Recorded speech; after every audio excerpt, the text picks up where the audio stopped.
New Deal. We just love covering this. We're going to find out who supports it. It is radical environmental socialism. We're going to find out who supports it because Mitch McConnell is going to force a vote in the Senate. Well, Senator Rob Portman, Republican Ohio, joins us now. So, can I ask you to speculate? You may not want to do that, but may I ask you to? How many yes votes do you think it'll get in the Senate?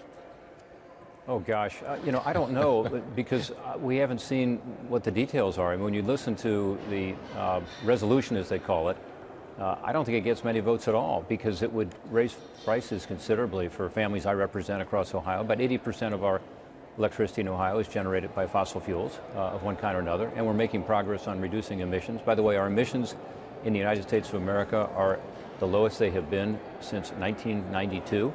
So we have quietly made progress.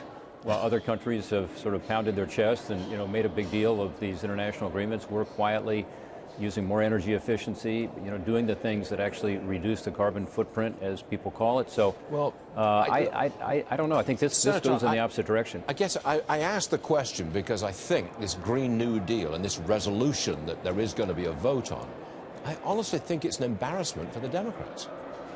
Well, that's why I think Mitch McConnell would like to bring it up for a vote, and I think there'll be very few votes for it. But it depends on what it says, because Stuart, honestly, I don't know what the language will be. I've heard all sorts of things. The global income idea, has nothing to do with the Green New Deal, really, but it's about guaranteeing an income. There's this notion about people being unwilling to work who would benefit. So, I mean, it depends on what they actually put into the language. You appear to be almost speechless, Senator, when talking about the Green New Deal. So it just doesn't make any sense. And there's so many things we can do that do make sense. Let's use the market to try to reduce emissions, which, by the way, again, is going on. We've got an energy efficiency bill that would be the equivalent of taking about 20 million cars off the road in 10 years. Republicans and Democrats alike are for that.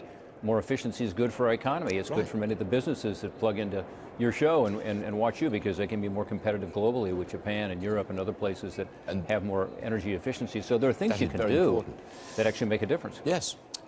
President Trump is tweeting. Don't kill jobs. Right. President Trump tweeting on the California bullet train. Here we go. California has been forced to cancel the massive bullet train project after having spent and wasted many billions of dollars. They owe the federal government $3.5 billion. We want that money back now. Whole project is a green disaster. You think the president gets his money back? I don't know if that money's already been spent, because so much of it is just spent on planning and going through permitting and so on. I'm surprised his tweet didn't also say, I have a use for that $3 billion. Right.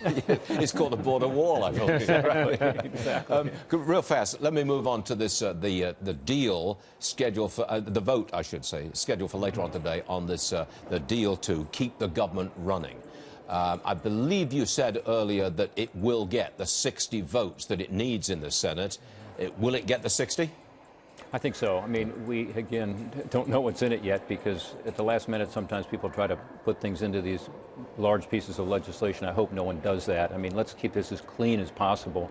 We do need to fund the priorities at the border. And by the way, border security should not be a tough issue for us to address. I mean, there's so many opportunities to strengthen border security where we agree, including barriers, which has always been something Democrats have supported in the past, but also more cameras, remote sensing. Of course, you want to have better screening at the ports of entry. So if all that's in there, Stuart, and there's more border protection, and we pass the other 6 appropriation bills that have already been agreed to on a bipartisan basis in the Senate, at least, yeah, I think it'll get more than 60. I think it'll get more than 70.